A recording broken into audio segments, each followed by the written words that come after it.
একটু রেকর্ড করি। Recording start করছি। তো এটা স্বাভাবিক একটা টায়ার্ডনেস থাকবে রোজা রমজানের দিনে। আবার ইফতারের পর আবার টায়ার্ডনেসটা একটু মনে হয় একটু বেশি বেড়ে যায়। সারাদিন একরকম থাকে, কিন্তু একটু খাওয়া দাওয়া হইলে পানি পড়ার সাথে সাথে পেটের মধ্যে মনে হয় যে ঘুম চলে আসে স্যার বেশি। শরীরে যতটুকু এনার্জি ছিল সেটাও ডিমিনিশ হইতে থাকে, মনে হয় যে ওই এনার্জিটাও আস্তে আস্তে চলে যাচ্ছে, শরীর আরো উইক হয়ে যাচ্ছে। তো সবাই ভালো আছে? মাইফি কি অবস্থা তোমার নতুন ভাবি কেমন আছে? স্যার আলহামদুলিল্লাহ আছে। মাইফি তো আর বড় ভাই বোন নাই মনে হয়? না, আমরা দুই ভাই। তুমি তো এখন ফাইনাল ইয়ারে, টেনশন নেই। জি স্যার। ওকে, আচ্ছা। আসমা আপু কিন্তু স্যার নেক্সট, ওনার কিন্তু আর বড় ভাই বোন নাই। আচ্ছা আচ্ছা, তাহলে ও এখন সিরিয়ালি ও নেক্সট নাকি? এদিকে আমাদের থেকেই নেক্সট সিরিয়াল। আর সামি অনেকক্ষণ ধরে হাসতেছে তোমাদের কথা শুনে। ও তো বড়, মানে ও তো নেক্সট, মানে ও বাই ডিফল্ট নেক্সট। জি স্যার। না স্যার, আমার বড় ভাই আছে স্যার, দেরি আছে। জি স্যার। ওকে, আচ্ছা। তো তোমরা তোমাদের ঈদের কি বাড়ি যাবা নাকি? যাবো আমরা। কিভাবে যাবা? গাড়ি আছে স্যার, সমস্যা নেই। আচ্ছা, মাইফির বাড়ি কোথায়? স্যার এখানে বাড়িতেই আছি। বাড়িতে আছো না? গ্রামের বাড়ি কি এখানে চিটাগাং এ নাকি? গ্রামের বাড়ি চিটাগাং এ? জি স্যার। আচ্ছা, আসমার কোথায় যেন? নোয়াখালী, মিরসরাই? না স্যার, নোয়াখালী। নোয়াখালী। আর তুমি কি এখন নোয়াখালীতে আছো? না স্যার, আমরা ঢাকায়। ঢাকা। আচ্ছা, ঢাকা থেকে নোয়াখালী আসবা? জি। ও আচ্ছা। আর সামি কোথায় আছো এখন? স্যার ঢাকাতে আছি স্যার। ঢাকায়? তুমি কি এমনি ইউজুয়ালি ঢাকায় থাকো, মানে তোমার ফ্যামিলি ঢাকায় থাকে? জি স্যার। আর তুমি এখানে কি হলে থাকতা? জি স্যার, হলে থাকতাম। বুঝছি। তো তুমি তোমার বাড়ি কি ওখানে ঢাকাতেই? না স্যার, বাড়ি কুমিল্লাতে। তো কুমিল্লাতে আসবে নাকি ঢাকাতেই করবে? না স্যার, ঢাকাতেই করবো। কুমিল্লাতে কোথায় তোমার বাড়ি? কুমিল্লা স্যার, এটা হচ্ছে কোম্পানিগঞ্জ পড়ছে। কোম্পানিগঞ্জ মানে নবীনগরের দিকে। মানে এই তোমার ক্যান্টনমেন্ট ফেলে? জি স্যার, ক্যান্টনমেন্ট ফেলে। ক্যান্টনমেন্ট ফেলে ডানের রোডটা না? জি স্যার, ক্যান্টনমেন্ট ফেলে স্যার, কোম্পানিগঞ্জ থেকে বামের রোডটাতে স্যার। না, সিলেট রোডের মুখে না? সিলেট রোডে যেটা জি স্যার, ওইটা। জি স্যার। আমরা ছিলাম, আমাদের এই কুমিল্লা ইউনিভার্সিটি ছিল কোটবাড়ি আর কি, যেতে পরে কোটবাড়ি, ওই পদুয়ার বাজার বিশ্ব রোডের পরে হচ্ছে কোটবাড়ি। কোটবাড়ি হাতের বামে আর কি, হাতের বামে। ওখানে সবগুলাই ইনস্টিটিউট, মানে এডুকেশন ইনস্টিটিউট। তোমার কুমিল্লা গভর্নমেন্ট ল্যাবরেটরি স্কুল, তারপরে তোমার Comilla polytechnic, teacher training college, technical training centre, Comilla cadet college, সবগুলো স্যার ওইদিকে। কুমিল্লা ইউনিভার্সিটি, বার্ড, ক্যান্টনমেন্ট, মানে সব কুমিল্লা সবকিছু ওই জায়গায় আর কি। আর ডানে তো মূল শহর থমসন ব্রিজ হয়ে, ওইটা মূল শহর। তো 2 বছর ছিলাম আমি ওখানে। তো মোটামুটি কিছু দেখার সুযোগ হয়েছে আর কি। তবে আমি উইকেন্ডে থাকতাম না, আমি উইকেন্ডে চিটাগাঙে চলে আসতাম। হয়তো আরো বেশি দেখার সুযোগ হয় নাই আর কি, আরো বেশি দেখার সুযোগটা পাই নাই, যেহেতু আমি উইকেন্ডে চলে আসতাম। উইকেন্ডে থাকলে হয়তো আরো ঘোরাফেরা হইতো। স্যার আমি স্যার নিজেই ঘুরি নাই স্যার এখনো কুমিল্লা। আমি মনে হয় সামির থেকে ভালো ঘুরছি কুমিল্লা। তাই?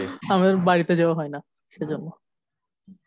আমার সবচেয়ে ইন্টারেস্টিং হচ্ছে শালবন বিহার, ময়নামতি শালবন বিহার আমাদের জন্য একজন ওয়াকিং ডিস্টেন্স ছিল। এবং ইন্টারেস্টিং হচ্ছে 1998 সালে আমার আব্বার অফিসের থ্রুতে আমার আব্বা ইস্পাহানিতে ছিল। তো ওখান থেকে পিকনিকে গেছিল, আমি তখন 9-10 বছর বয়স। তো ওখান থেকে পিকনিকে কুমিল্লা ময়নামতি শালবন বিহারে গেছিল 1998 সালে। তো আমি এই 1998 সালের পরে আমি আর কুমিল্লা যাইনি। এরপর 2017-তে আমি যখন কুমিল্লায় জয়েন করলাম তখন কুমিল্লায় যাওয়ার সুযোগ হয়েছে। মানে এরপরে এই 20 বছরের মধ্যে আমি কুমিল্লা যাইনি।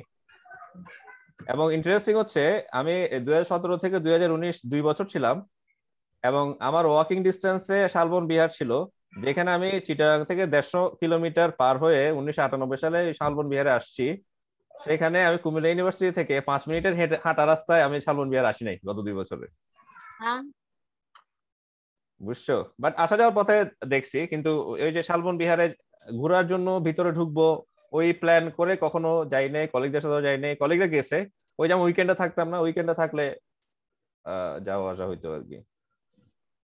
ত্রিপুরারা থাকে ওখানে মনে হয় ওই যে ইয়ার ভিতরে, আমি অনেক আগে গেছি 2009 তখন আচ্ছা, দেখছিলাম।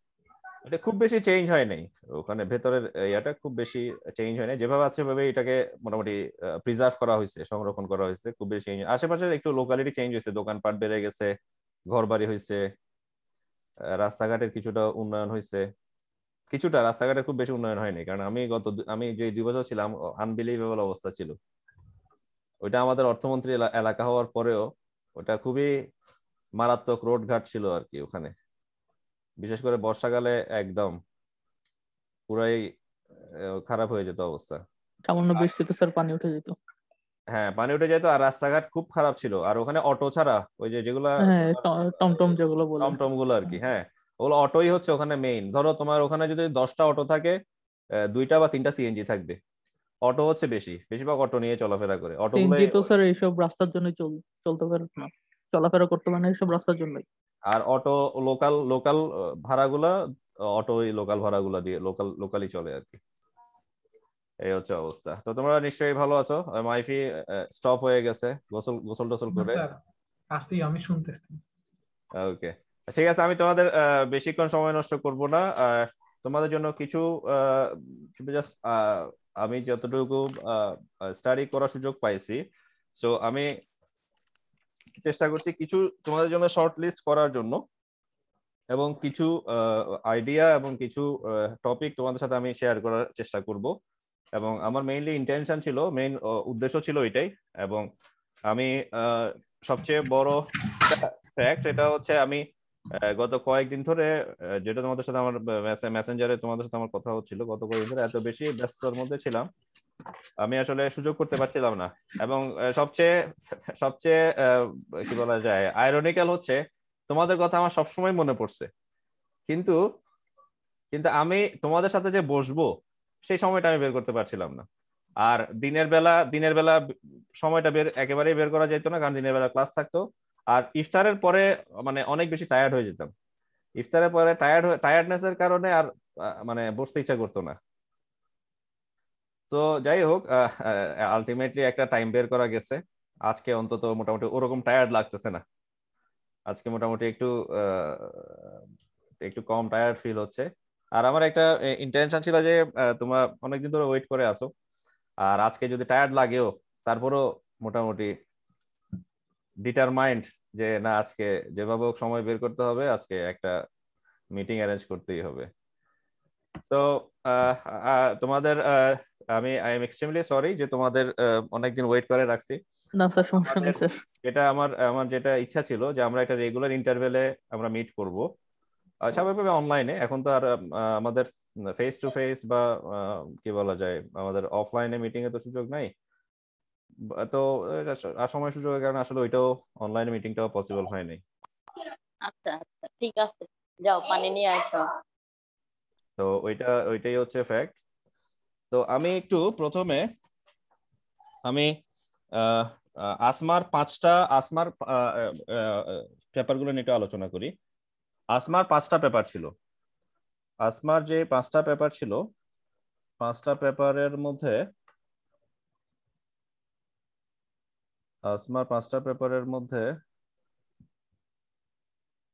হ্যাঁ, আমি আমি এটা এমনি শর্ট লিস্ট করে রাখছি, এই যে তোমাদের আলাদা আলাদা করে। তোমরা চাইলে এটা ছবি তুলে পাঠাইতে পারি। এটা এটা জাস্ট আমি বোঝার জন্য, এটা তোমরা এটা বুঝতে একটু কষ্ট হইতে পারে, কারণ আমি অনেকগুলো এখানে ছোটখাটো নিজের বোঝার মতো করে লিখছি। তো আসমার ফার্স্ট যে পেপারটা ছিল সেটা সয়েল ময়েশ্চার মনিটরিং সিস্টেম। এটা সয়েল ময়েশ্চার মনিটরিং নিয়ে, মানে ময়েশ্চার মনিটরিং, সয়েলের ময়েশ্চার মনিটরিং। এবং এটাতে যে মেথডটা ইউজ করছে, যে টেকনিকটা ইউজ করছে, সেটা হচ্ছে লোসান্ট টেকনিক এখানে ইউজ করছে। তো আসমার জন্য আমার প্রথম যে পেপারটা, সেটা নিয়ে আমার সাজেশন হচ্ছে তুমি এই পেপারটা নিয়ে কাজ করতে পারো, এটা একটা ভালো, এটা আমার কাছে ভালো মনে হয়েছে এই পেপারটা। তবে এখানে ময়েশ্চার অনলি, সয়েলের ময়েশ্চার, তোমার কাছে কি পেপারটা তোমার সামনে আছে? না স্যার। আচ্ছা আচ্ছা, সমস্যা নাই সমস্যা নাই, আমি আমি তোমাকে বলছি, এটা আমি স্টাডি করছি, আমি তোমাকে বলছি, তুমি তোমাকে তোমাকে আমি ওখান থেকে আমি তোমাকে আমি একটু হেল্প করি।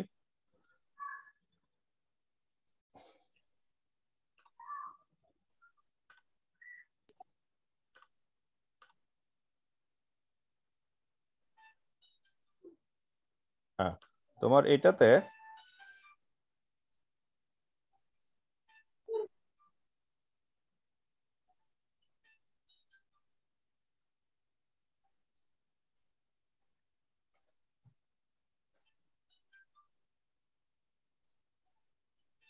হ্যাঁ ওকে, সো তোমার এইটাতে সয়েল ময়েশ্চারের যে সয়েল ময়েশ্চারের যে মনিটরের ব্যাপারটা আছে, সয়েল ময়েশ্চার মনিটরিং এর ব্যাপারে তোমার এখানে আরো কয়েকটা জিনিস তুমি এখানে অ্যাড করতে পারো ময়েশ্চারটা বাদ দিয়ে, অর্থাৎ ময়েশ্চারটা তোর অলরেডি স্টাডি করছে।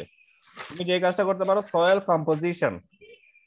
কম্পোজিশন মনিটরিং, তুমি লোসান টেকনিকটা রাখতে পারো সয়েল ময়েশ্চারের জায়গায় কম্পোজিশন। তোমাকে যেটা আমি লাস্ট দিন তোমাকে আমি বলছিলাম, সয়েলের যে কম্পোজিশন গুলো আছে, সয়েলের কম্পোজিশনের মধ্যে কি কি থাকতে পারে, সেটা সয়েলের কম্পোজিশনের মধ্যে পানি থাকতে পারে, সয়েলের কম্পোজিশনের মধ্যে বিভিন্ন গ্যাস থাকতে পারে, সয়েলের কম্পোজিশনের মধ্যে আরো যেসব ম্যাটেরিয়াল বা কম্পোনেন্টস থাকতে পারে।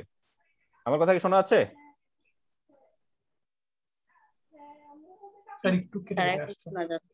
আমার একটু নেটওয়ার্ক একটু আনস্টেবল শো করছে, আমি আমি আমি কথাটা আবার বলি, আসমা হয়তো মিস করে গেছে বা আমার কথা হয়তো কেটে কেটে গেছে, আমি একটু আবার, আমার এখন কথা কি শোনা যাচ্ছে ক্লিয়ারলি? আসমা আমাকে শুনতে পাচ্ছো? একটু আটকাইতে। এখন এখন জি শুনতে স্যার পাচ্ছো? শোনা। হ্যাঁ ওকে, সো সয়েল জি স্যার। ময়েশ্চার মনিটরিং সিস্টেমটা ছিল তোমার ফার্স্ট পেপার, লোসান মেথড অ্যাপ্লাই করে, এবং সেখানে তোমার ময়েশ্চারের জায়গায় তুমি যে জিনিসগুলো অ্যাড করতে পারো, এক নাম্বার সেটা হচ্ছে কম্পোজিশন। সয়েলের কম্পোজিশন গুলো কি কি হইতে পারে? ধরো এটা সয়েল কম্পোজিশনের মধ্যে ওয়াটার হইতে পারে, গ্যাস হইতে পারে, বিভিন্ন বিভিন্ন অন্যান্য অন্যান্য তোমার ওই যে আমরা বলি আয়রন বা অন্যান্য যে কি বলা যায় মিনারেলস গুলা, অন্যান্য যে মিনারেলস গুলা এগুলো হইতে পারে। ওকে, সো এগুলো হচ্ছে কম্পোজিশন, সয়েল কম্পোজিশন এক এক নাম্বার, মানে তোমার ফার্স্ট পেপার নিয়ে বলছি। কম্পোজিশন নিয়ে হইতে পারে, গ্যাস নিয়ে হইতে পারে, সয়েলের মধ্যে কোন গ্যাসগুলো থাকতে পারে, গ্যাস মনিটরিং, সয়েলের গ্যাস মনিটরিং সিস্টেম। গ্যাস মানে সেখানে অক্সিজেন কি পরিমাণ আছে, হাইড্রোজেন কি পরিমাণ আছে, নাইট্রোজেন কি পরিমাণ আছে, বা অন্যান্য গ্যাসিয়াস এলিমেন্ট কি পরিমাণ আছে, তুমি সেটা মনিটর করতে পারো। ওই টেকনিক লোসানটা ঠিকই থাকবে, লোসান মেথড ঠিকই থাকবে। এরপরে 3 নাম্বারটা হচ্ছে টেম্পারেচার অর হিউমিডিটি। টেম্পারেচার মানে হচ্ছে তাপমাত্রা, হিউমিডিটি মানে আর্দ্রতা। হিউমিডিটি মানে আর্দ্রতা, বা ইউজুয়ালি যেটাকে আমরা বলি রিলেটিভ হিউমিডিটি বা আপেক্ষিক আর্দ্রতা।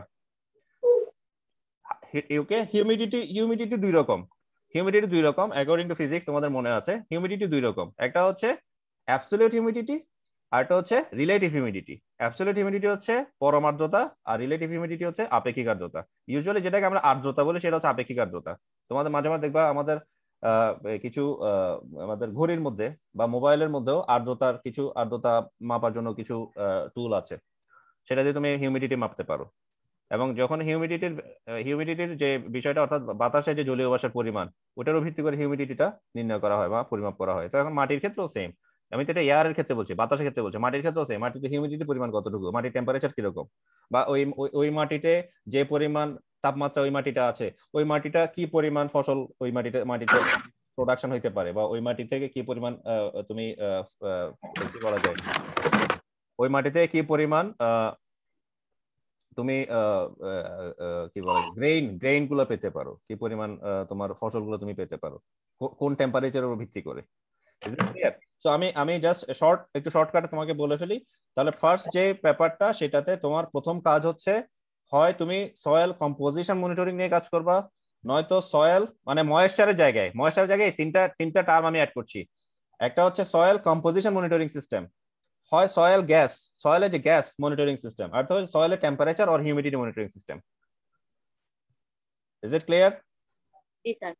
ওকে, তুমি কি বুঝতে পারছো? লুক, এই যে সয়েলের ময়েশ্চার, ময়েশ্চারেরটা হচ্ছে তোমার তোমার গিভেন যে পেপারটা, ময়েশ্চারের জায়গায় তুমি অ্যাড করতে পারো কম্পোজিশন, কম্পোজিশন অনেকগুলো কম্পোজিশন হতে পারে, গ্যাস অথবা temperature or humidity.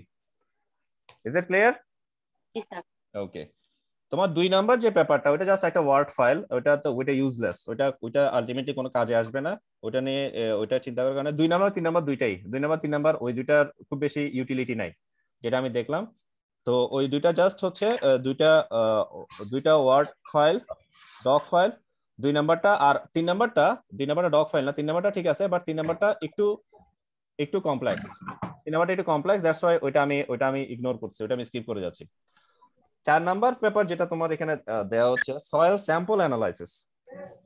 Soil sample analysis, soil sample analysis এর মধ্যে যে স্যাম্পলগুলো এখানে ইউজ করছে, যে স্যাম্পলগুলো ইউজ করছে সেই স্যাম্পলগুলো ছাড়া অন্য আরো কয়েকটা স্যাম্পল তুমি এটা দেখবা যে অন্য এখানে যে স্যাম্পলগুলো ইউজ করছে সেই স্যাম্পলগুলো ছাড়া অন্য কোনো sample, different or more, few more or different samples, অন্য কোনো স্যাম্পল দিয়ে এই কাজটা করা যায় কিনা, বা সয়েল স্যাম্পল অ্যানালাইসিসে যে স্যাম্পল ওরা ইউজ করছে ওগুলা বাদ দিয়ে ওগুলার পরিবর্তে অন্য কোনো স্যাম্পল তুমি ইউজ করতে পারো কিনা।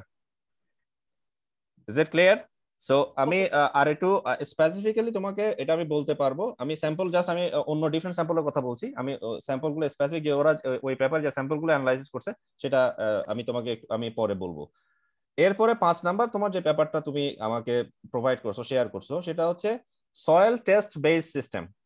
সয়েল টেস্ট বেস সিস্টেম এটা হচ্ছে soil test based smart agricultural system. Soil test based smart agricultural system, এটা যেটা এখানে যে কাজটা করছে সেটা হচ্ছে সয়েলের আগে টেস্ট কর, সয়েল টেস্ট যেমন আমাদের যে কোনো কাজ করতে গেলে তুমি যখন একটা জায়গায় একটা জমিতে একটা প্লটের মধ্যে তুমি যখন ঘর করবা, বিল্ডিং করবা, প্রথমে ওই জায়গাটা সয়েল টেস্ট করতে হয়, ঠিক না? ধরো সয়েল টেস্টটা জরুরি হয় কখন? যখন তুমি মাল্টি স্টোরিড হবে, বিল্ডিংটা যদি মাল্টি স্টোরিড হয় সেখানে সয়েল টেস্টটা জরুরি। যদি 2 তলা 3 তলা 4 তলা করো সেখানে ইউজুয়ালি সয়েল টেস্ট করাটা দরকার হয় না, কিন্তু তুমি যখন 10 তলা 15 তলা 20 তলা বিল্ডিং করতে যাবা তখন তো অবশ্যই ওখানে সয়েল টেস্ট করতে হবে, এবং ওই সয়েল টেস্টের উপর ভিত্তি করে তোমাকে বলবে যে ওই জমিটাতে তোমার পাইলিং করতে হবে কিনা। পাইলিং করা মানে হচ্ছে পাইলিং করার according to the engineers point of view, piling করা মানে হচ্ছে একটা জমির বা মাটির চিকিৎসা, সয়েলের চিকিৎসাকে বলা হয় পাইলিং, অর্থাৎ পাইলিং করার মাধ্যমে ওই সয়েলটাকে বিল্ডিং করার উপযুক্ত করা। ওকে, এটা বিল্ডিং এর ক্ষেত্রে গেল। আমাদের কাজটা বিল্ডিং নিয়ে, আমাদের কাজ হচ্ছে সয়েল টেস্ট করে আমরা কিভাবে, মানে যে পেপারটা তুমি শেয়ার করছো সেটা হচ্ছে soil test based smart agricultural system, অর্থাৎ সয়েল টেস্ট করার পরে তুমি ওই তোমার স্মার্ট সিস্টেমটা বলে দিবে বা তোমার স্মার্ট সিস্টেমটা বুঝাইতে পারবে বা বলতে পারবে যে এখানে আসলে কোন গ্রেইন গুলা বা কোন ফসলগুলো তুমি এখানে ফলাইতে পারবো বা কোন সময়ে, বছরে কোন সময়টাতে এখানে এটা অ্যাপ্রোপ্রিয়েট হবে। ওকে, সো তোমার এখানে যে কাজটা তুমি করতে পারো সেটা হচ্ছে আমার সাজেশন সেটা হচ্ছে তুমি 4 নাম্বার এবং 5 নাম্বার পেপারকে মার্জ করতে পারো কিনা, অর্থাৎ এখানে যে 4 নাম্বারের সয়েল স্যাম্পলের কথা বলছে, 4 নাম্বারে সয়েল স্যাম্পল অ্যানালাইসিসের কথা বলছে না? ওকে, 4 নাম্বারে সয়েল স্যাম্পল অ্যানালাইসিস করে তুমি সেটাকে স্মার্ট এগ্রিকালচার সিস্টেমে নিয়ে যাও। মানে সয়েল স্যাম্পল অ্যানালাইসিস করার মাধ্যমে তুমি ওইটা বুঝাবা বা ওইটা বলার চেষ্টা করবা যে এখানে এটা কতটুকু এগ্রিকালচারাল সিস্টেমের জন্য স্মার্ট, বা কতটুকু এগ্রিকালচারাল সিস্টেমের সাথে এটা অ্যাপ্রোপ্রিয়েট হইতে পারে। আমি কি তোমাকে বুঝাতে পারছি?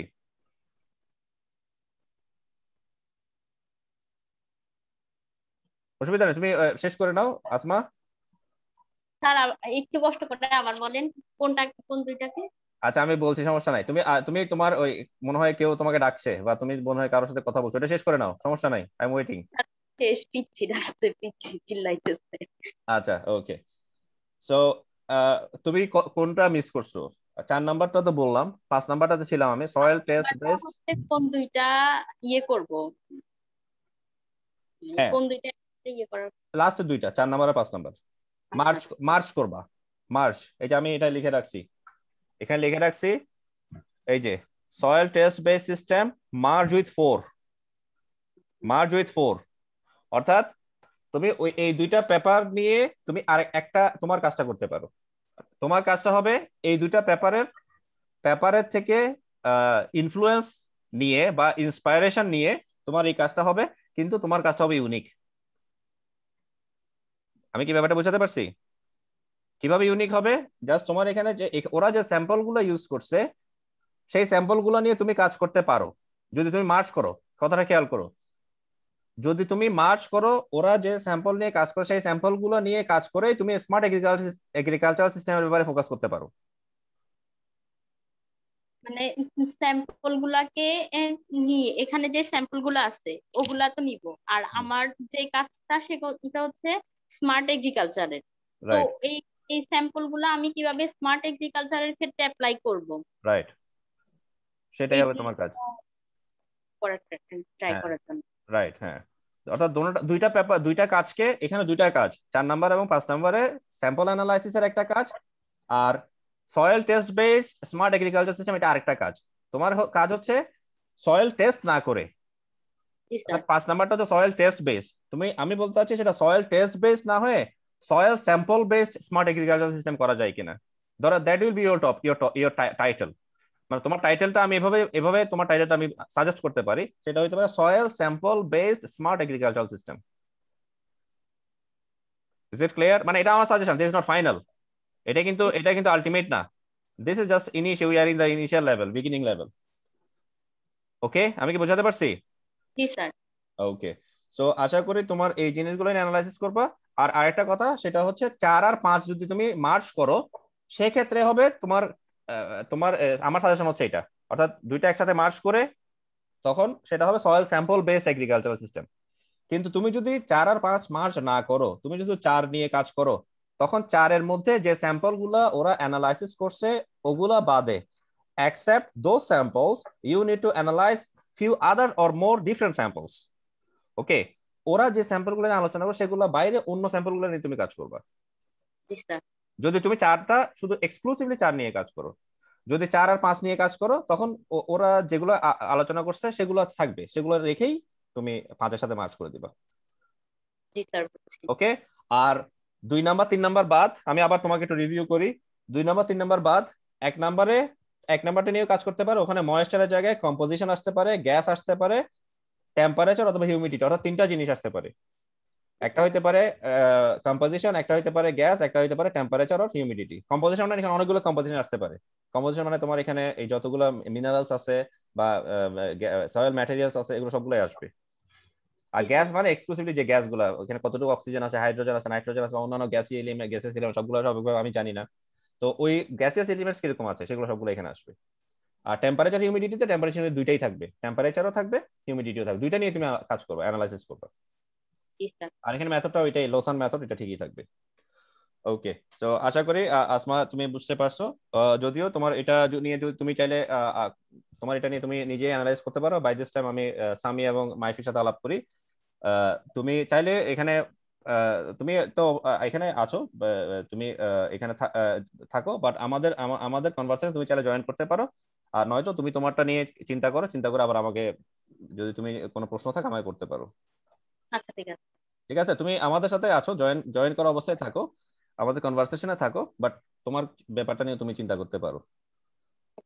ওকে, এরপরে আমি সামিটটা নিয়ে একটু পরে কথা বলবো, কারণ সামি আমাকে 5টা পেপার শেয়ার করছে, আর মাইফি 7টা পেপার শেয়ার করছে। সামি যে 5টা পেপার শেয়ার করছে ওগুলো আমি অ্যানালাইজ করার পর বুঝতে পারলাম ওই পেপারগুলা যেটা আমার কাছে মনে হয়েছে যে ওগুলা জন্য অনেক সময় লাগবে, আর ওগুলা not a single person task. এটা তোমাকে যে কাজটা করতে হবে, তুমি যদি ধরো 3-4 জন মিলে যদি তুমি একটা কাজ করতে পারো, তখন that is more than enough. But this is very much difficult or almost impossible for a person individual to complete or to solve these tasks, to solve these problems or analyze these problems. So এই জিনিসটা আমার কাছে যেটা মনে হয়েছে, তোমার এই সবগুলা পেপারই অলমোস্ট কাছাকাছি, এবং এবং সবগুলা পেপার যেটা আমার কাছে ইন্টারেস্টিং মনে হয়েছে, যে ওখানে 4-5 জন বা মোর দেন 4-5 অথর্স আছে, যেটা তুমি খেয়াল করছো, অনেক অনেক অথর। তো এবং ওখানে অথর গুলা কিন্তু কি বলা যায়, ওখানে অথর গুলা আবার অথর্ব অথর না, কিন্তু ওখানে অথর গুলা কাজের অথর। হ্যাঁ, তো ওরা সবগুলাই ওদের ওদের একটা একটা পোরশন ওরা কাজ করে, ওরা একটা পার্ট নিয়ে কাজ করে। তো আমি সামিটা নিয়ে একটু পরে কথা বলছি, আমি একটু মাইফির কাছে চলে যাচ্ছি। জি স্যার। তো মাইফির যেটা দেখতে পাচ্ছে, মাইফির টোটাল 7টা সিরিয়াল করা আছে, এই যে মাইফির। সো প্রথমে মাইফির যেটা ফার্স্ট যে পেপারটা তুমি আমার সাথে শেয়ার করছো, সেটা হচ্ছে স্যাটেলাইট ইমেজ। জি স্যার। স্যাটেলাইট ইমেজ, আর অর্থাৎ আমি এটা সংক্ষেপে লিখছি আসলে। তুমি ফার্স্ট যে পেপারটা শেয়ার করছো সেটা হচ্ছে satellite image classification methods and techniques. Satellite image classification methods and techniques আর রিভিউ, এটা জাস্ট একটা রিভিউ। এটা আমি বাদ দিয়ে দিছি। এটা আমি বাদ দিয়ে দিছি, এটা পাশে আমি একটা ক্রস দিয়ে দিছি, এটা প্রথমে বাদ। আমি একটু শর্ট লিস্ট করি, যেটা তোমার জন্য আমার আমার আমার পয়েন্ট অফ ভিউতে আমার কাছে মনে হয় যে তোমার জন্য এটা একটু বুঝতে ইজি হবে। 2 নাম্বার, মানে তুমি আমাকে যে সিরিয়ালে মেসেঞ্জারে দিছো, আমি ওইটাই ওই সিরিয়ালে বলছি আর কি। হ্যাঁ, যেভাবে আমি আসমাকে বলছি। তোমার এখানে 2 নাম্বার এবং 5 নাম্বার, এই দুইটা হচ্ছে মানে বায়োমেডিক্যাল নিয়ে, সেল ডিটেকশন অথবা cell image, cell image classification আর সেগমেন্টেশন, এই দুইটা 2 নাম্বার আর 5 নাম্বার।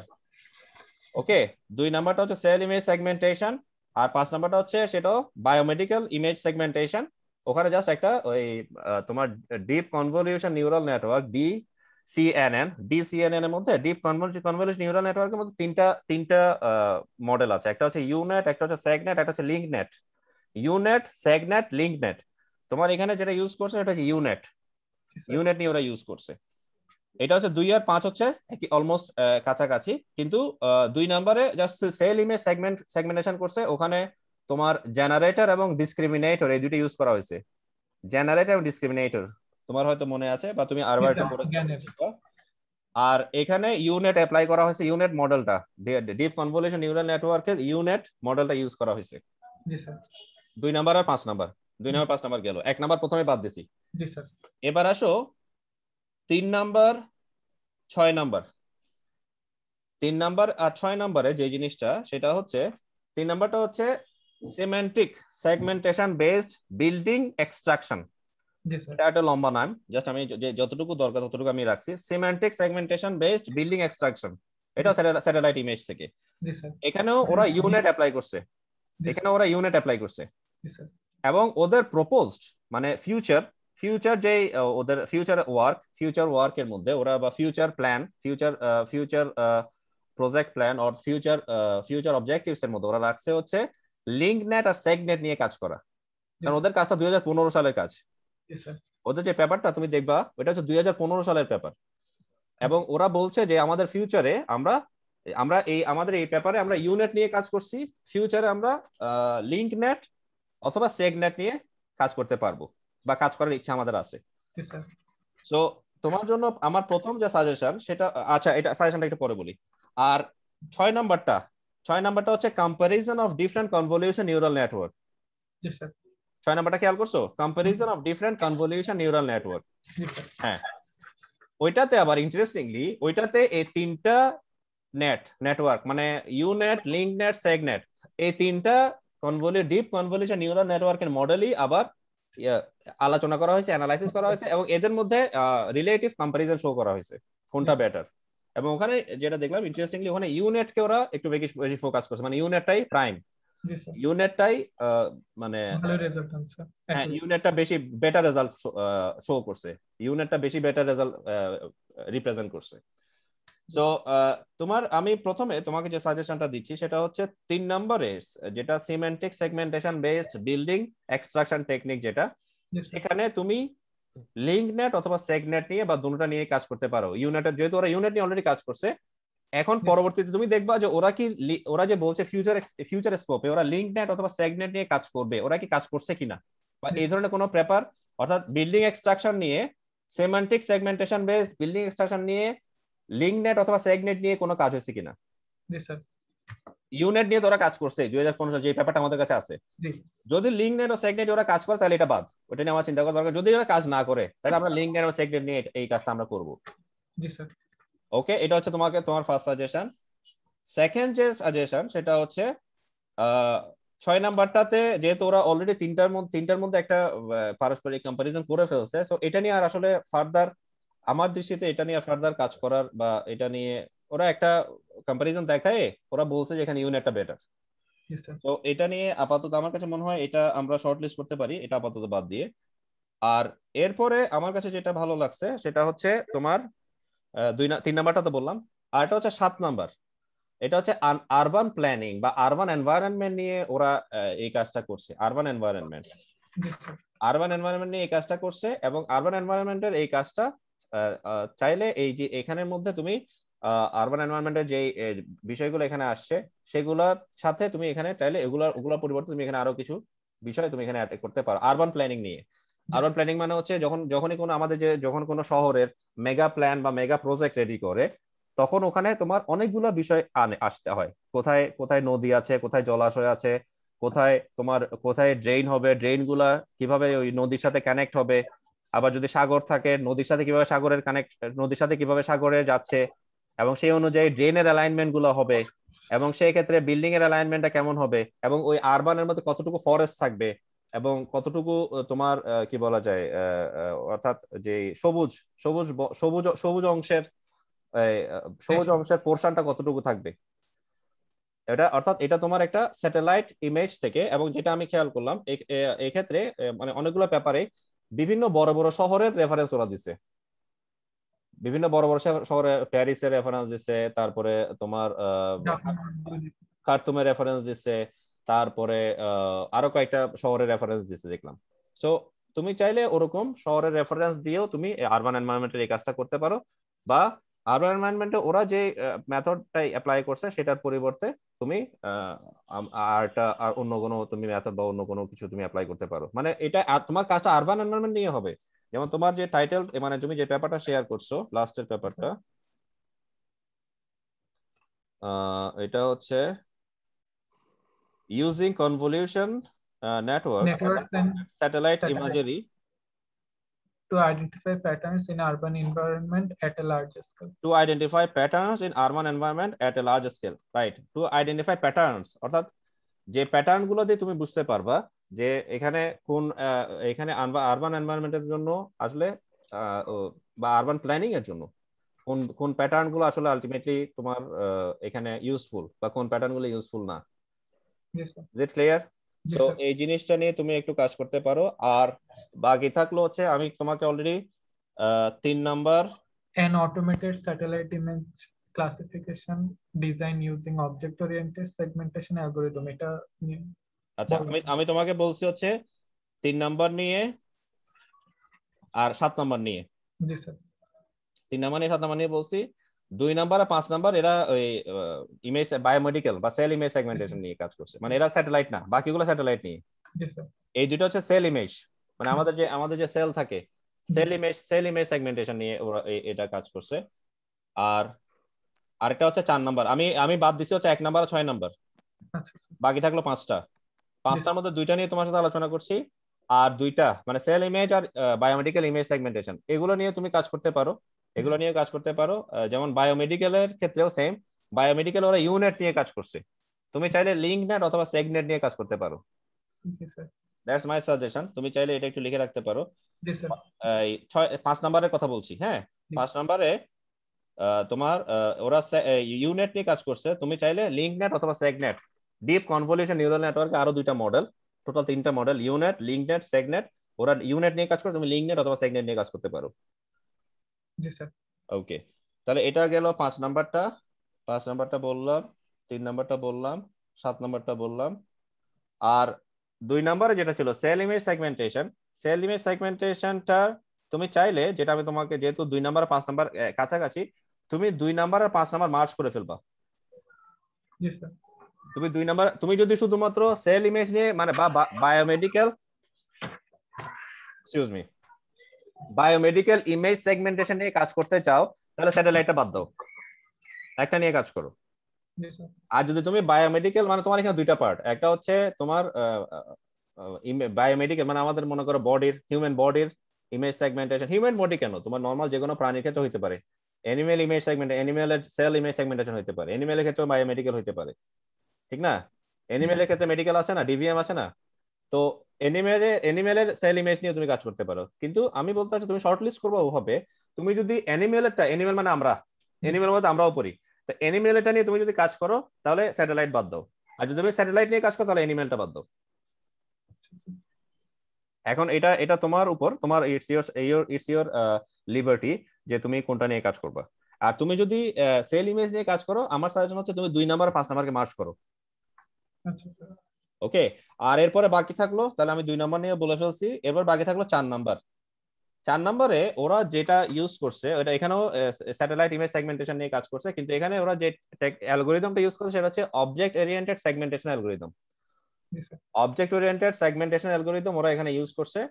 এখানে আমার সাজেশন হচ্ছে তোমার টপিকটা এরকম হইতে পারে যে তোমার টপিকটা অবজেক্ট ওরিয়েন্টেড সেগমেন্টেশন অ্যালগোরিদম না হয়ে অন্য কোনো ডিফারেন্ট অ্যালগোরিদম তুমি অ্যাপ্লাই করতে পারো কিনা।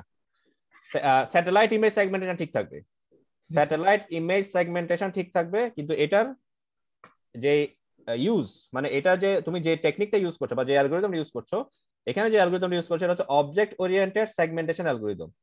এই অবজেক্ট ওরিয়েন্টেড সেগমেন্টেশন অ্যালগোরিদমটা ইউজ না করে অন্য অ্যালগোরিদম ইউজ করে তুমি স্যাটেলাইট ইমেজ সেগমেন্ট করো। আচ্ছা স্যার। এটা হচ্ছে 5 নাম্বার, 4 নাম্বারের জন্য আমার সাজেশন। আচ্ছা ওকে, জি। সো তোমাকে আমি প্রথমে 2টা বাদ দিলাম, 1 নাম্বার আর 6 নাম্বার বাদ দিলাম, বাকি 5টার মধ্যে আবার 2 নাম্বার আর 5 নাম্বার মার্জ করে ফেলতে বলছি। জি স্যার। 2 নাম্বার 5 নাম্বার একটা হয়ে যাবে। আর আমি মেইনলি ফোকাস করতেছি 3 নাম্বার আর 7 নাম্বারে। জি স্যার। 3 নাম্বারের মধ্যে 3 নাম্বারে তুমি যে কাজটা করবা, 3 নাম্বারে তোমার ওরা ইউনেট নিয়ে কাজ করছে, তুমি লিঙ্ক আর সেগনেট নিয়ে কাজ করো, আর 7 নাম্বারে আরবান এনভায়রনমেন্ট নিয়ে কাজ করো। জি স্যার। আরবান এনভায়রনমেন্টের যে কাজগুলো, বা এখানেও এখানেও আরবান এনভায়রনমেন্টের যে এক্সট্রাকশন গুলো, আরবান এনভায়রনমেন্ট প্ল্যানিং এর ক্ষেত্রে যে কিছু জিনিস আইডেন্টিফাই করা বা প্যাটার্ন আইডেন্টিফাই করা, এখানে ওদের মূল কাজটা ছিল প্যাটার্ন আইডেন্টিফাই করা। তো তুমিও ওই কাজটা করতে পারো, বাট একটু ডিফারেন্ট ওয়েতে, বা ডিফারেন্ট যাতে মনে হয় যে তোমার কাজটা ইউনিক। স্যার একটা কোশ্চেন ছিল, আপনি ওই বিল্ডিং এক্সট্রাকশনের ক্ষেত্রে বললেন না ইউনিট ওরা ব্যবহার করছে সেগনেট অথবা লিঙ্কনেট নিয়ে কাজ করতে, তো এখন ওরা তো বিল্ডিং এক্সট্রাকশন করছে, আমরা কি রোড এক্সট্রাকশন বা ওয়াটারওয়ে বা হচ্ছে ওয়াটার, মানে আমাদের তো নদীমাতৃক দেশে অনেক অনেক পানি, সব জায়গাতেই পানি, এগুলো এক্সট্রাকশনের কিছু করতে পারি ইউনিট দিয়ে, ইউজিং ইউনিট অথবা ইউনিটের সাথে অন্যগুলো, মানে ওই রিলেটেড কিছু করতে পারি, রোড এক্সট্রাকশন রিলেটেড? হ্যাঁ করতে পারো, করতে পারো। এটা তোমার মানে এটা ওই যে তোমার এটা তুমি চাইলে আবার 3 নাম্বার আর 7 নাম্বার মার্জ করতে পারো। আরবান এনভায়রনমেন্টে কিন্তু এগুলো এই সবগুলো জিনিস আছে, প্যাটার্ন।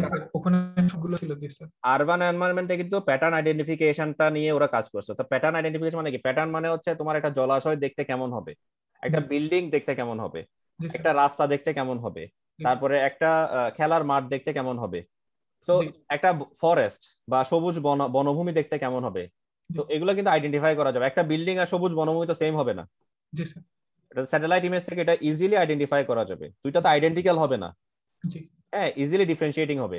সো ওই কাজগুলো ওইটাও তুমি চাইলে, এটাও একটা নাইস কি বলা যায় বা অ্যাপ্লিকেবল, এই কাজটা অ্যাপ্লিকেবল একটা ফর্মুলা অথবা অ্যাপ্লিকেবল একটা সাজেশন যেটা তুমি বলছো, তুমি চাইলে এটাও করতে পারো। ইউনিট নিয়েও করতে পারো, অথবা অন্যগুলো নিয়েও করতে পারো, অথবা তুমি আরেকটা কাজ করতে পারো, ইউনেট, লিঙ্কনেট, সেগনেট সব 3টা নিয়ে করতে পারো। 3টা থেকে দেখাইতে পারো যে রোড এক্সট্রাকশন অথবা ওয়াটার বডি এক্সট্রাকশনের মধ্যে কোনটা বেটার। স্যার এই ওই আপনি যে 3 আর 7 মার্জ করতে বললেন, তাহলে হচ্ছে আমি আরবান প্ল্যানিং এর ক্ষেত্রে ইউনিটটা ইমপ্লিমেন্ট করতে পারবো, মানে 3 নাম্বার পেপারে ইউনিট ইমপ্লিমেন্ট করছে, ওরা ফিউচারে সেগনেট আর লিঙ্কনেট ইউজ করবে বলছে। হ্যাঁ, আরবান প্ল্যানিং এ তো হচ্ছে সেগমেন্টেশনই করছে ইউনিট দিয়ে, তো আমি আরবান প্ল্যানিংটা ইউনিট দিয়ে করতে পারবো নাকি ওখানে কম্পেয়ার করে দেখাবো? আরবান প্ল্যানিং এর ওই জিনিসটা আমার মনে নেই। আরবান প্ল্যানিং ওরা ওরা কি ইউনিট বা ওরা কি ডিসিএনএন দিয়ে করছে। Deep convolution neural network use করছে? জি স্যার। কোনটা ইউজ করছে ওরা? Sir unit. ইউনিট ইউজ করছে ইউনিট স্যার। নাকি? স্যার একটু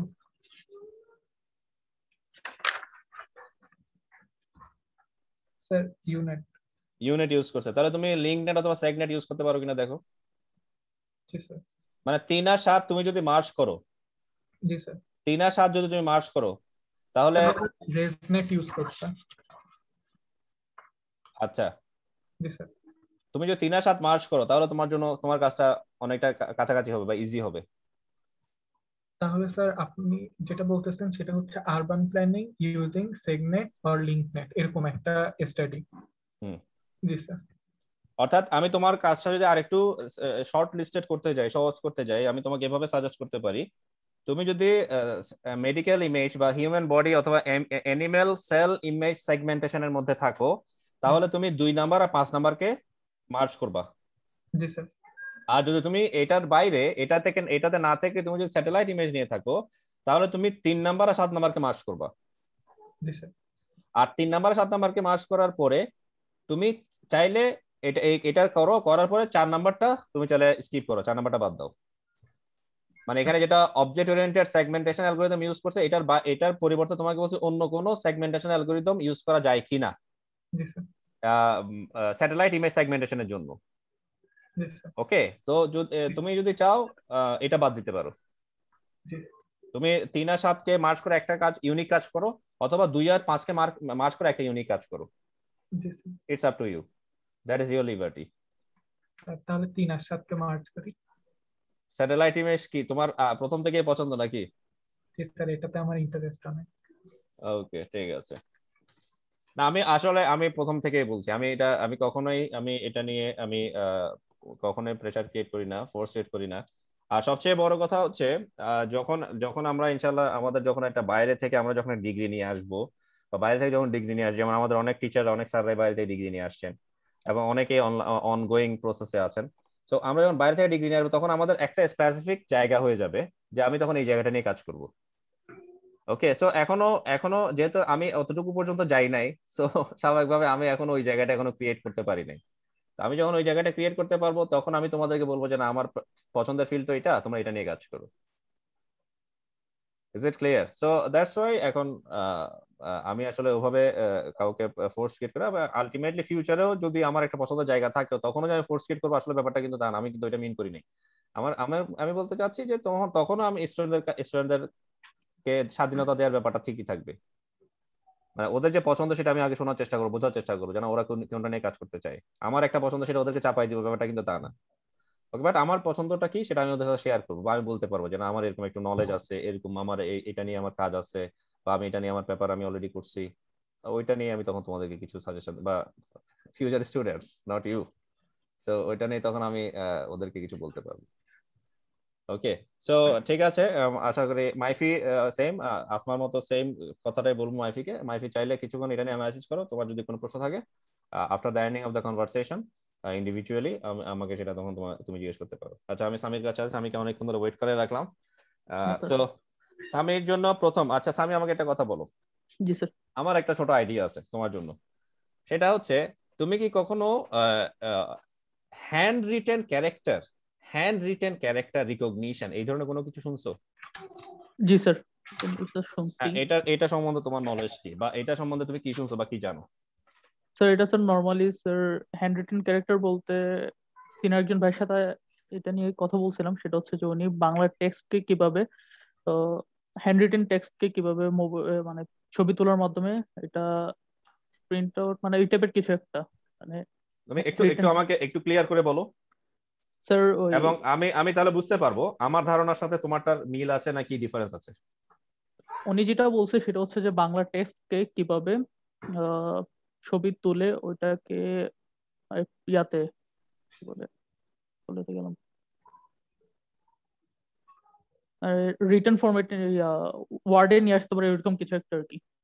মানে ব্যাপারটা কি এরকম যে জি তুমি ধরো একটা বাংলা লেখা লিখছো, জি স্যার, ওইটা ধরো তুমি তোমার তোমার নাম লিখছো যে দন্তস্ব আকার ম রস্বীকার, হ্যাঁ, জি তো স্যার। তোমার তোমার নাম, তুমি তোমার নামটা ধরো, এই যে তোমার নামটা আমি লিখলাম,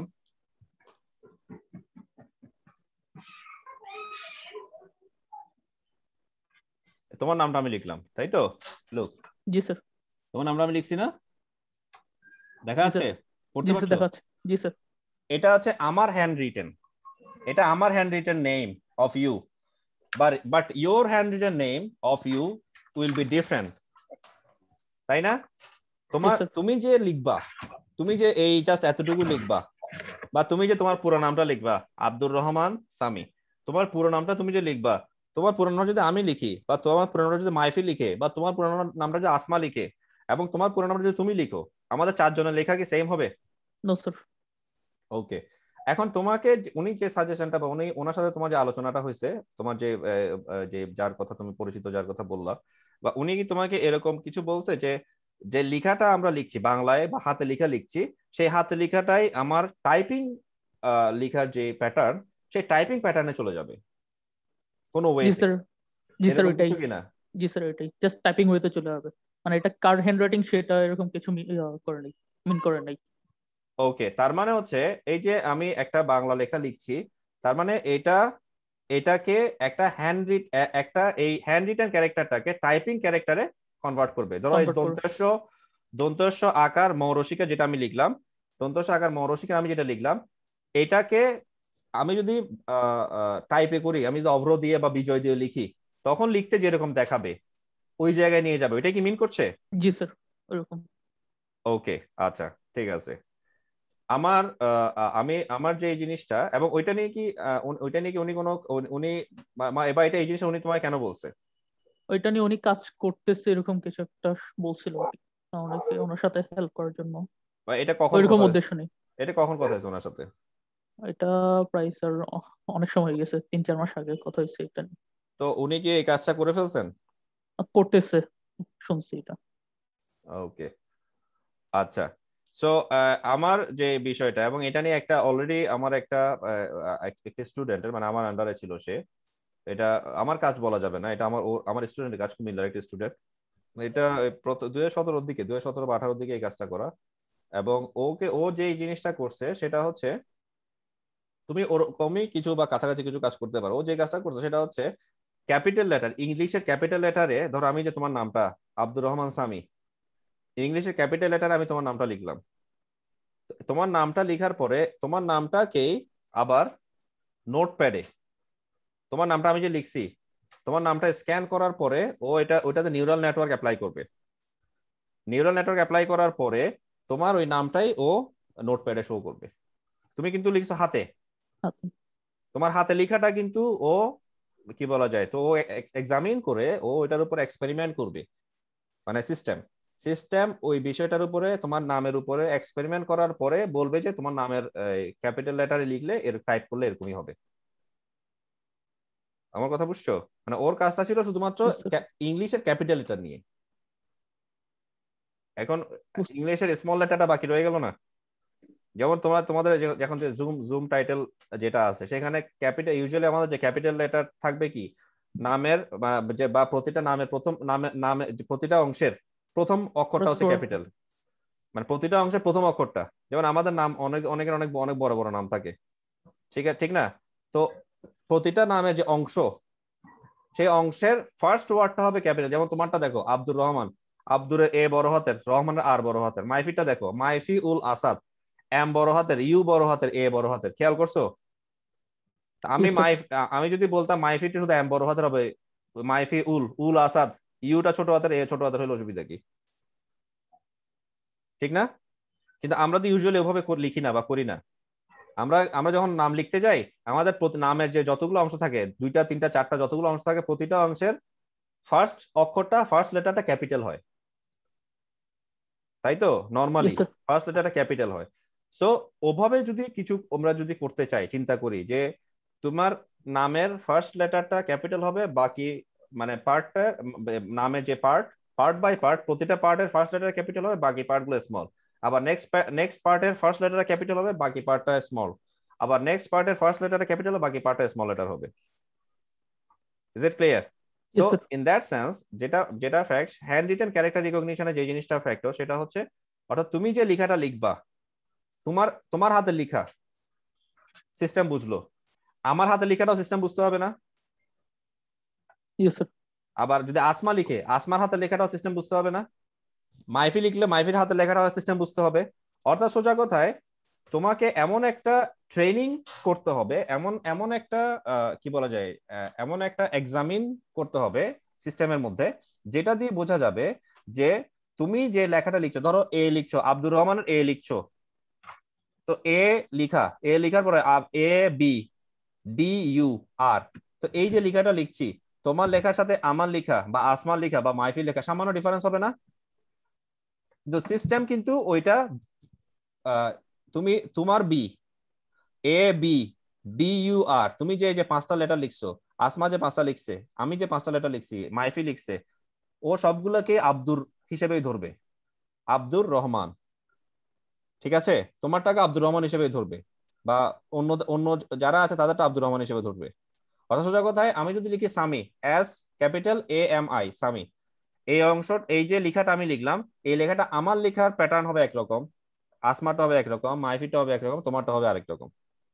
সো কিন্তু সিস্টেম আসলে এটাকে সামি হিসেবেই নিবে।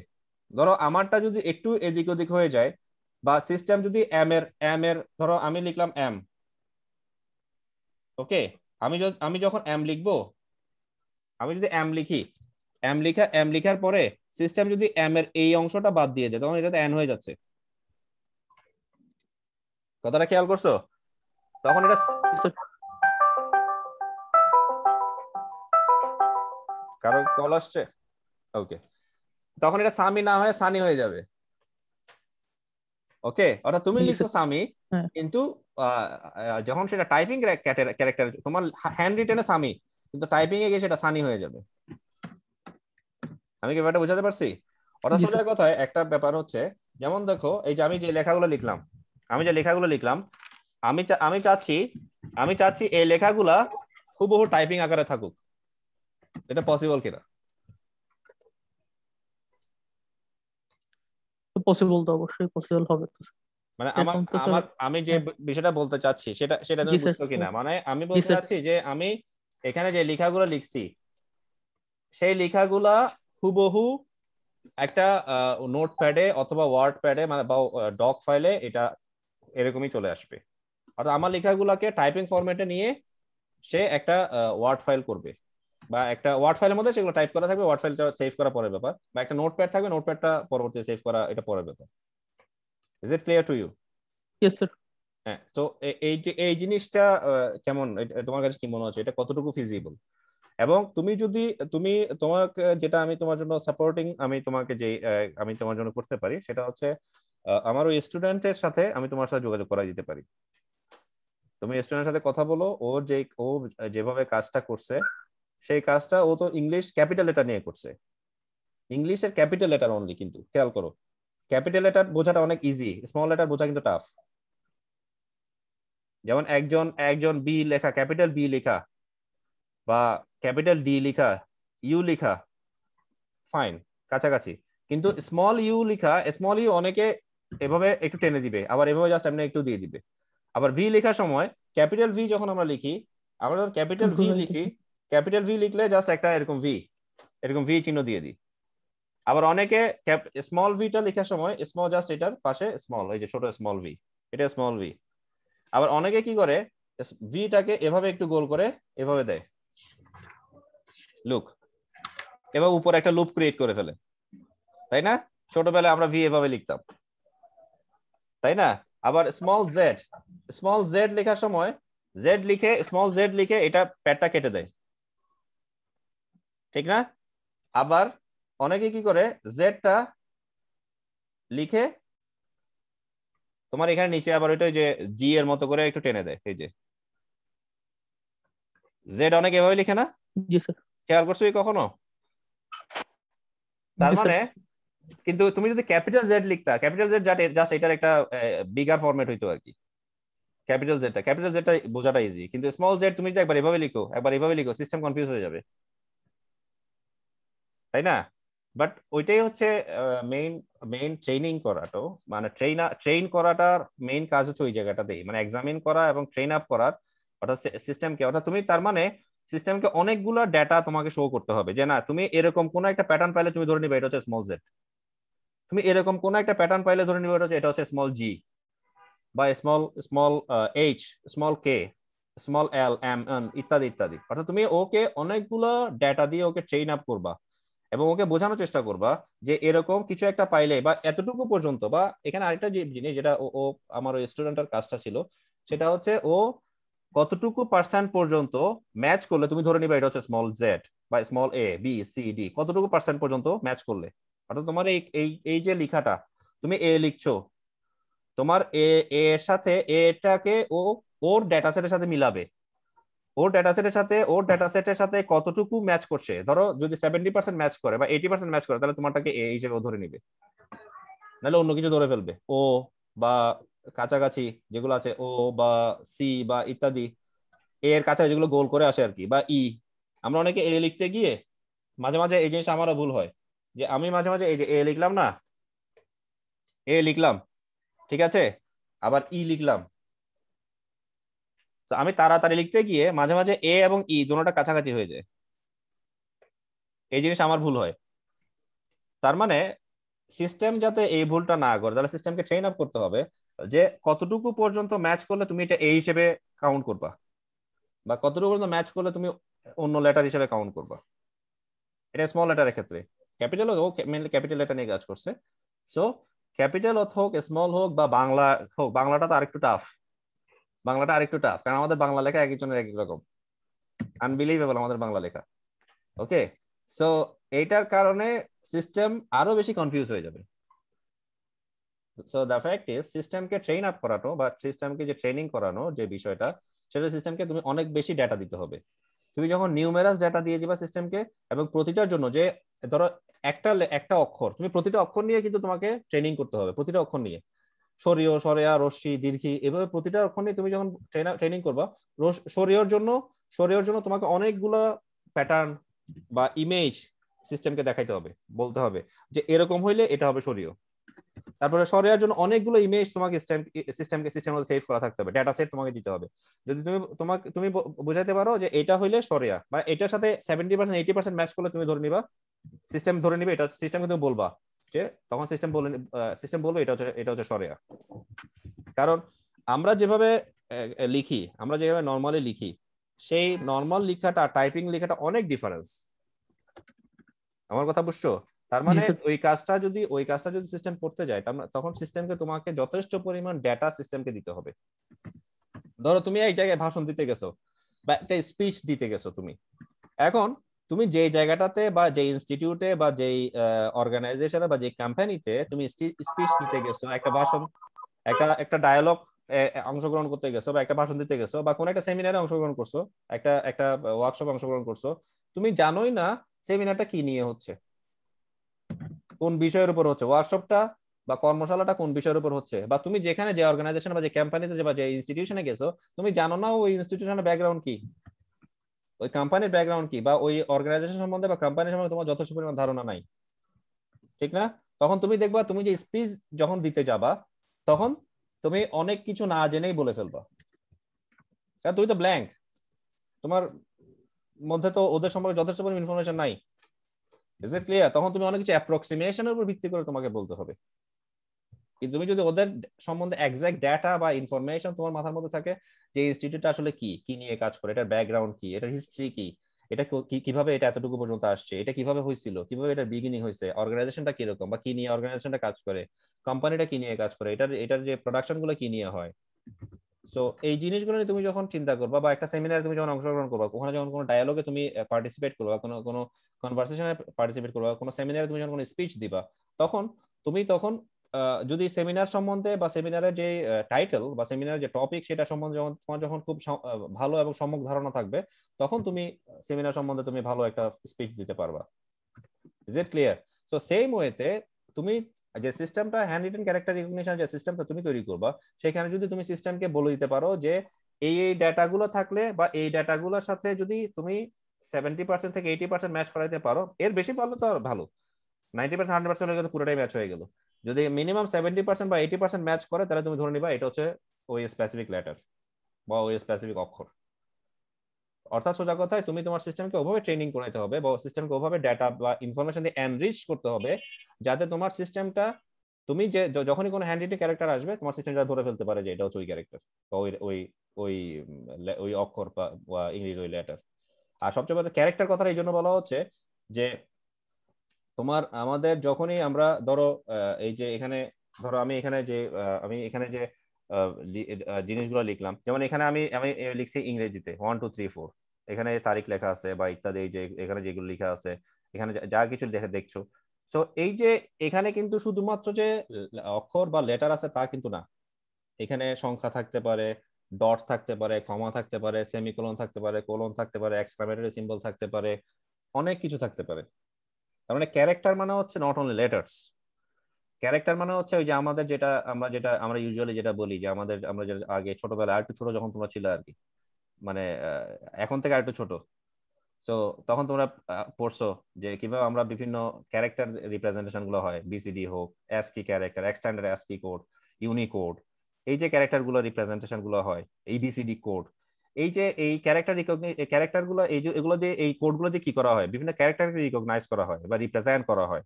যেমন অ্যাসকি দিয়ে 2 টু দি পাওয়ার 7 বা 128 ক্যারেক্টার রিপ্রেজেন্ট করা হয়, এক্সট্যান্ডার্ড অ্যাসকি দিয়ে 2 টু দি পাওয়ার 8 বা 256 ক্যারেক্টার রিপ্রেজেন্ট করা হয়, ইউনিকোড দিয়ে 2 to the power 16, 65,536 maybe exact ফিগারটা। সো এই এত বেশি পরিমাণ ক্যারেক্টারকে ইউনিকোড দিয়ে রিপ্রেজেন্ট করা যায়। তার মানে ইউনিকোড তুমি যদি শুধুমাত্র অ্যাসকি কোডের কথা চিন্তা করো, অ্যাসকি কোড দিয়ে শুধুমাত্র ইংরেজির কয়েকটা ইংরেজির যতগুলো লেটার আছে বা ক্যাপিটাল স্মল লেটার ক্যারেক্টার, ওদেরকে রিপ্রেজেন্ট করা যাবে, ঠিক না? কারণ ওখানে তো 256টা তো বেশি, ওখানে বেশি ক্যারেক্টার নাই। যদি এক্সটেন্ডেড অ্যাসকি হয়, ওখানে 256টা ক্যারেক্টার মাত্র, বেশি ক্যারেক্টার তো নাই। কারণ ইংরেজিতে 26টা ক্যাপিটাল লেটার, 26টা স্মল লেটার আছে না, আবার 0 থেকে 9 10টা ডিজিট আছে না, আবার অনেকগুলা কি বলা যায় তোমার, অনেকগুলো ক্যারেক্টার আছে না, এই যে স্পেশাল সিম্বল, স্পেশাল সিম্বল গুলো আছে না, ডলার সাইন আছে, এম্পারস্যান্ড আছে, অ্যাট সিম্বল আছে, ইত্যাদি অনেকগুলো সিম্বল আছে। সো ওগুলাকে রিপ্রেজেন্ট করার জন্য অ্যাসকি দিয়ে হয়ে যাবে, কিন্তু অ্যাসকি ক্যারেক্টার যদি বাংলা কোডকে বাংলা লেটার গুলো রিপ্রেজেন্ট করতে পারবে না। বাংলা ইংরেজিতে না 26টা, বাংলাতে তো অনেক বেশি, 49-50টা বাংলাতে, ঠিক না? তো এই বাংলাতে রিপ্রেজেন্ট করার জন্য তখন তোমাকে আবার ইউনিকোডে যেতে হবে। বাংলা গেল, তুমি আবার হিন্দি কিভাবে রিপ্রেজেন্ট করবা, উর্দু কিভাবে রিপ্রেজেন্ট করবা, চাইনিজ কিভাবে রিপ্রেজেন্ট করবা? তার মানে তোমাকে ক্যারেক্টারের সংখ্যা বা রিপ্রেজেন্টের সংখ্যা বাড়াইতে হচ্ছে। আলটিমেটলি এগুলো কম্পিউটার চিনবে, এটা that's not a big deal. এটা আমরা যদি আরো 20-50 বছর 30 বছর আগের সিচুয়েশনে থাকতাম, সেটা একটা কথা। এখন আমরা যে পজিশনে লেটেস্ট টেকনোলজিতে বা মডার্ন এনভায়রনমেন্টে আছি, সেখানে এগুলো বিগ ডিল না, এখন যে কোনো ক্যারেক্টারই কম্পিউটার চিনে ইউজুয়ালি।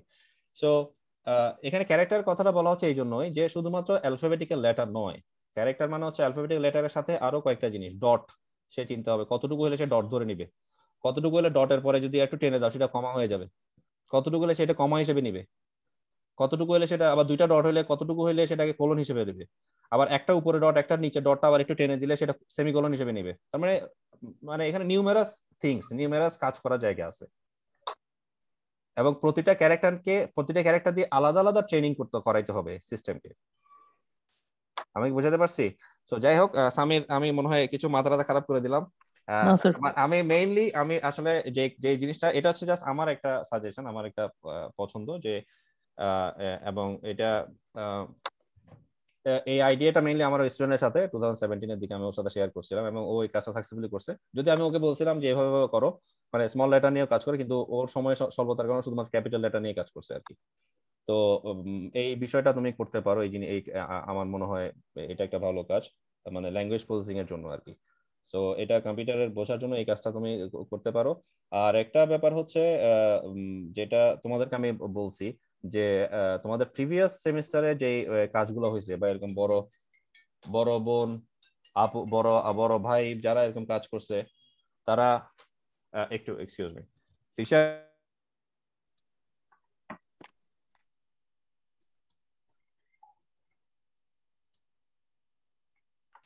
এরকম তোমাদের সিনিয়র আপুরা বা ভাইয়ারা যে কাজগুলা করছে এরকম ন্যাচারাল ল্যাঙ্গুয়েজ প্রসেসিং নিয়ে, মানে সামি এটা যদিও সবার জন্য আমার সেম ইনস্ট্রাকশন সাজেশন, যেহেতু এখন সামিটা আমি এখন শেষ করি নাই, তো সামিকে বলছি, অন্যদের জন্য সেম, অন্যদের জন্য একই কথা।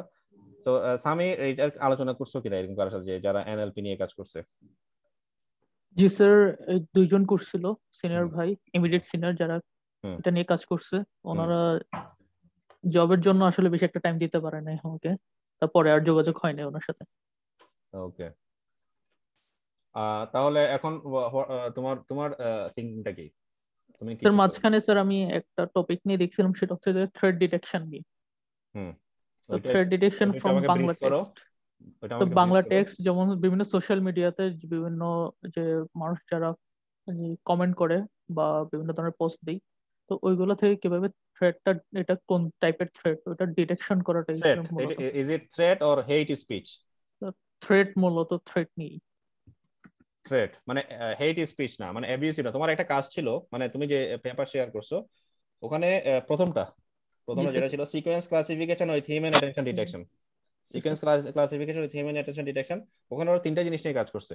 একটা হচ্ছে sentiment analysis, hate speech detection, আর হচ্ছে গ্রামাটিক্যাল এরর ডিটেকশন। তিনটা জিনিস, তিনটা ওরা টপিক নিয়ে কাজ করছে। এটা হচ্ছে sequence classification with human attention detection. তো ওখানে যে যে যেটা ফ্যাক্ট, সেটা হচ্ছে যেমন আমাদের ধরো আমাদের সোশ্যাল নেটওয়ার্কিং সাইটের ক্ষেত্রে আমরা যেগুলো আমরা ইউজুয়াল ফেসবুক ইউজ করি, তোমরা তোমরা নিশ্চয়ই জানো বা দেখছো যে এখন ফেসবুকে যারা স্টোরি শেয়ার, তোমার যে স্টোরি শেয়ার করো, স্টোরি শেয়ার করার পরে নিচে কিন্তু তোমার কিছু সাজেশন দেখা, ওয়াও বিউটিফুল, দুই চোখের মধ্যে লাভ চিহ্ন দেয়া, হ্যাঁ, তারপরে আরো কয়েকটা সাজেশন দেখায়, এটা হচ্ছে গুড পজিটিভ। আবার একজন মানুষ মৃত্যু পথযাত্রী বা একজন মানুষ অসুস্থ বা অক্সিজেন সিলিন্ডার, অক্সিজেন পাইপ নাকে দেয়া বা স্যালাইন দেয়া, ওই অবস্থায় তখন তো আর এটা শো করবে না, তখন হয়তো দেখা যাবে যে চোখ দিয়ে পানি পড়ছে বা স্যাড এর চিহ্ন বা ওরকম কিছু শো করবে, ঠিক না? সো অর্থাৎ এই যে বিষয়টা, তার মানে এটা নিয়ে এইগুলো কিন্তু গত 1 বছর আগেও কিন্তু ফেসবুকে এই ফিচারটা ছিল না, নতুন অ্যাড হচ্ছে। তার মানে তোমার যে স্টোরিটা তুমি শেয়ার করছো বা তোমার স্টোরি যে সাবজেক্ট অনুযায়ী নিচের যেই কি বলা যায়, নিচের যেই ইফেক্ট গুলা বা নিচের যে লেখাগুলা সেগুলো কিন্তু, বা নিচের যে তোমার রিয়াকশন, নিচের যে রিয়াকশনের যে ক্যাটাগরি সেটা চেঞ্জ হচ্ছে। Is it clear? সো এইটাও একটা ফ্যাক্ট, এটাও একটা চিন্তার বা কনসিডারেশনের বিষয় বা মাথায় চিন্তা করার বিষয়, যে এরকম এরকম কিছু জিনিস বা এরকম একটা এটা এটা একটা বিষয় নিয়ে তোমরা চিন্তা করতে পারো। অথবা আরেকটা হচ্ছে যারা ধরো তোমার ফেসবুকে তুমি শুধুমাত্র যারা এবিউসিভ কমেন্টস করছে, অনেকগুলো কমেন্ট, 10টা 20টা 15টা 100টা এরকম অনেকগুলো কমেন্টস থাকতে পারে, তোমার ডিটেকশন হচ্ছে বা তোমার উদ্দেশ্য হচ্ছে ওইটাই ডিটেক্ট করা যে যারা শুধুমাত্র এবিউসিভ কমেন্টস করবে।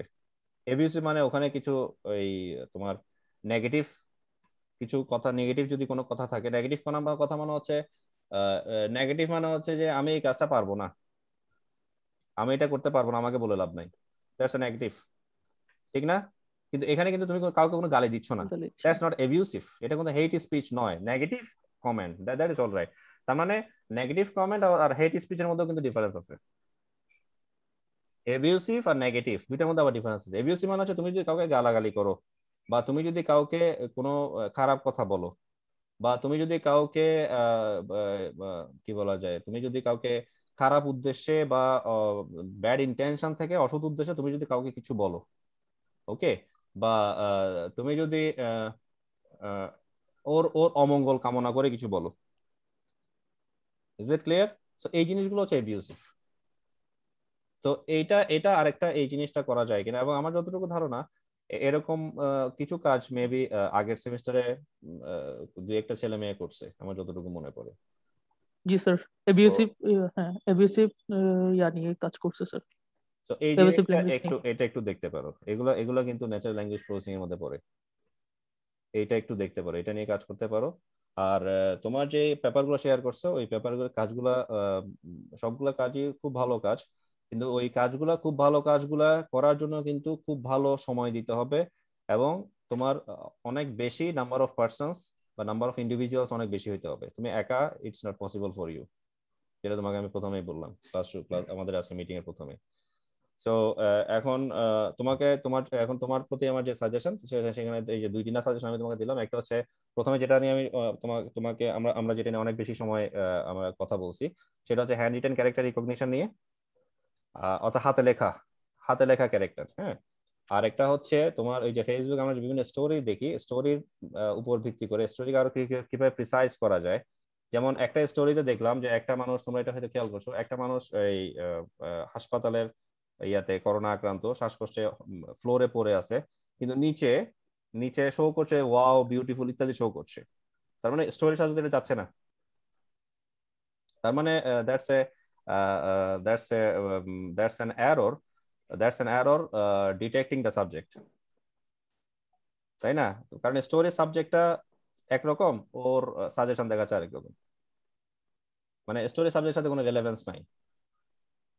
সো এটা হচ্ছে একটা। আরেকটা হচ্ছে তোমার ওই যে হেট স্পিচ, বা hate speech not only hate speech, তুমি চাইলে মানে অন্য পজিটিভ কমেন্ট গুলা, যে যে তোমাকে অ্যাডমায়ার করছে, যে তোমাকে যে কিছু কমেন্ডেবল, কিছু প্রশংসনীয় কিছু কমেন্ট থাকতে পারে, তারপরে ভালো পজিটিভ কমেন্টস থাকতে পারে, বা যারা যারা যেমন কংগ্রাচুলেশনস, তো কংগ্রাচুলেশনস এতে কখনো নেগেটিভ হবে না, ঠিক না?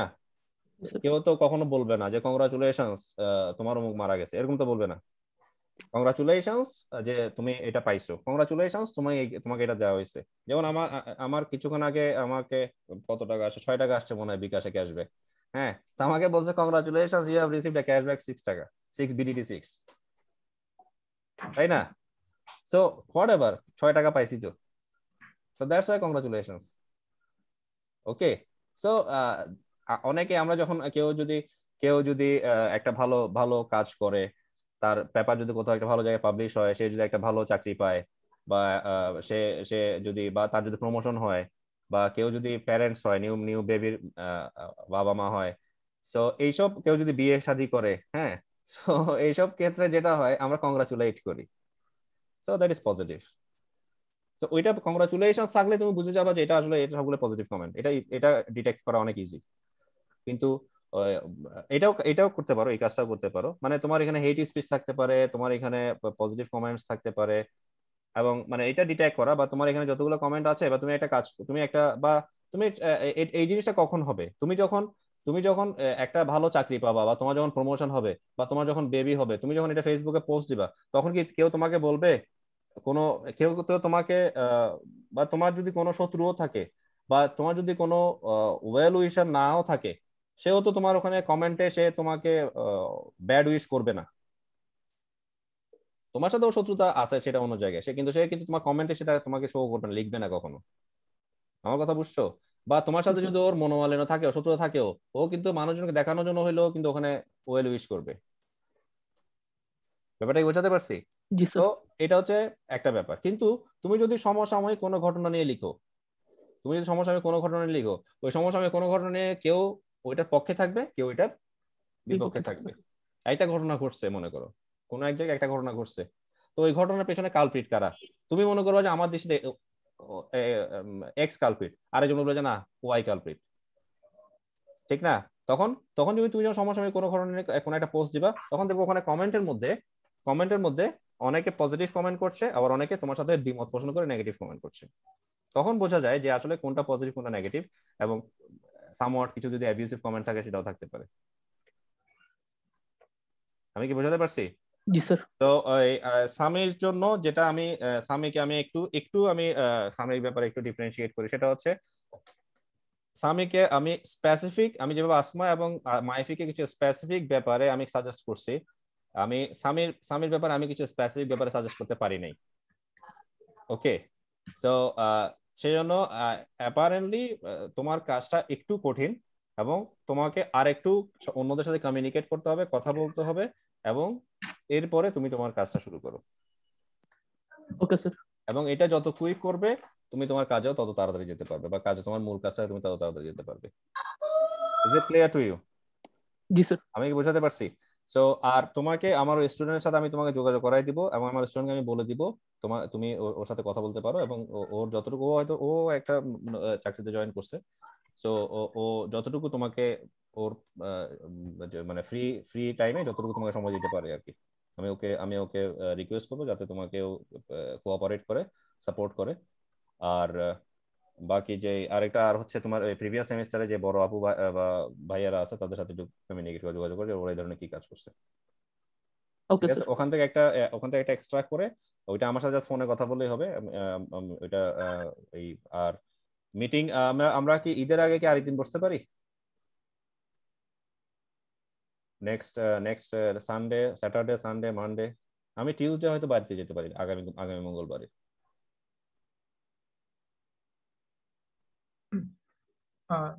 স্যার আজকে তো মানে আমার ক্ষেত্রে যেটা আপনি আমাকে তো দুইটা অপশন দিয়েছিলেন, তো আমি তো এটার মধ্যে আরবানেরটা বলছি।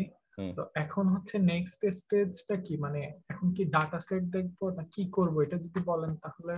হ্যাঁ, তোমার এরপরে মানে তোমার এখন ধরো তুমি শর্ট লিস্টেড যখন তুমি হয়ে গেছো, মানে শর্ট লিস্ট করে ফেলছো তোমার কাজটাকে, তখন তোমার এরপরে তোমার মেইনলি তোমার মূল কাজটাই শুরু হয়ে যাবে। তুমি এখানে তোমার যে এখানে ধরো তোমার এখানে যে টেক্সট গুলা, তোমার যে এখানে কথাবার্তা গুলা, সেগুলো অলমোস্ট কাছাকাছি হবে। তুমি আর হুবহু তো ওটা কপি পেস্ট করে দিবা না, তোমার ভাষায় তুমি লিখবা আর কি, তুমি যে কাজটা করছো। হ্যাঁ, আর তোমার এখানে মূল কাজ যেটা সেটা হচ্ছে তোমার এরপর ডাটা সেট রেডি করা, ডাটা সেটে দিয়ে তোমার মূল মূল ইমপ্লিমেন্টেশনে চলে যাওয়া। কারণ এখানে তো তোমার কম্পারিজন করা হোক বা অ্যানালাইসিস করা হোক, সবগুলোর জন্য তো ডেটা লাগবেই, জি স্যার। যে কোনো ডাটাবেস ডাটা সেট লাগবেই। ওকে, ডাটা সেট ছাড়া তোমার মানে কিছুই হবে না, পুরো কাজটাই অসম্পূর্ণ। জি স্যার। তো হ্যাঁ, বলো, শেষ করো।